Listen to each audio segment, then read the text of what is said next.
राधिका बरसाने वारी की जय। राधे राधे। कार्तिक महात्म्य में नारद जी कार्तिक कृष्ण चतुर्थी का व्रत बताते हैं। नारद जी कहते हैं कार्तिक कृष्ण चतुर्थी को भगवान गणेश जी का व्रत होता है।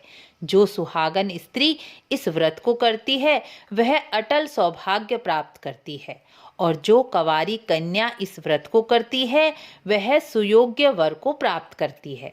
इसलिए सभी स्त्रियों को अपने अखंड सौभाग्य के लिए यह व्रत अवश्य ही करना चाहिए।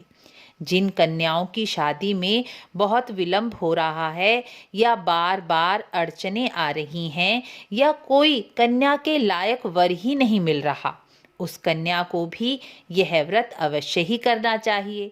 इस व्रत में ब्रह्म मुहूर्त में स्नान कर चंदन पुष्प धूप दीप से गणेश जी का पूजन करना चाहिए। गणेश जी को गुड़ और दुर्वा का भोग लगाना चाहिए। संध्या के समय फिर से गणेश जी का पूजन करके चंद्रमा उदय होने पर चंद्रमा को अर्घ देकर उत्सव मनाकर भोजन करना चाहिए।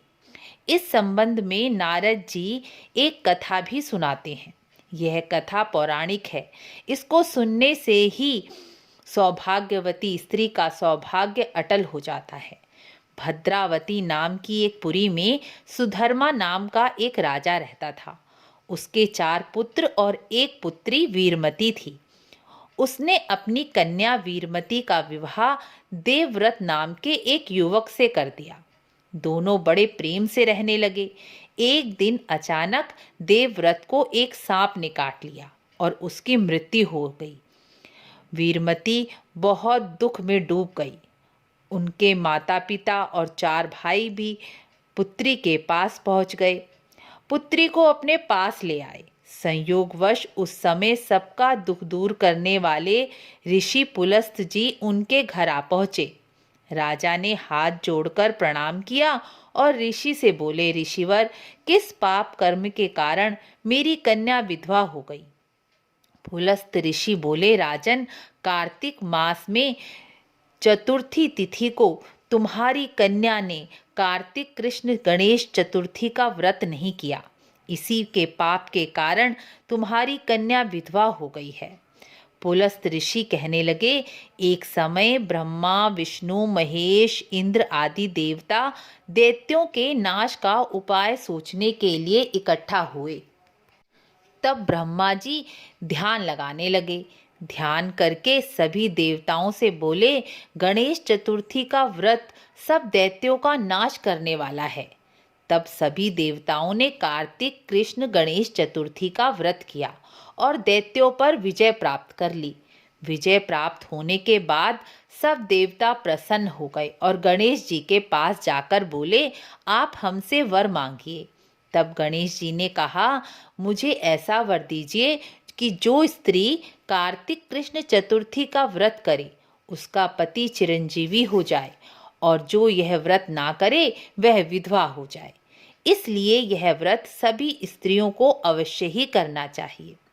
इस दिन करवा चौथ का व्रत भी मनाया जाता है। इसलिए करवा चौथ की कथा सुनने के बाद गणेश जी की कथा भी ब्राह्मणी सुनाती है। यह व्रत अवश्य ही इसलिए ही किया जाता है। पुलस्त जी कहने लगे, राजन, तुम्हारी कन्या ने इस व्रत को नहीं किया, इसलिए वह विधवा हो गई। यदि वह अब भी इस व्रत को करेगी तो उसका मृत पति जीवित हो जाएगा। यह कहकर ऋषि चले गए। राजा ने अपने दामाद का शव तेल में डलवा दिया और कार्तिक मास की कृष्ण चतुर्थी का इंतजार करने लगे। जब कार्तिक कृष्ण चतुर्थी आई तब राजा ने अपनी पुत्री से कहा, व्रत करो। पुत्री ने व्रत किया, जिसके प्रभाव से उसका मृत पति जीवित हो गया।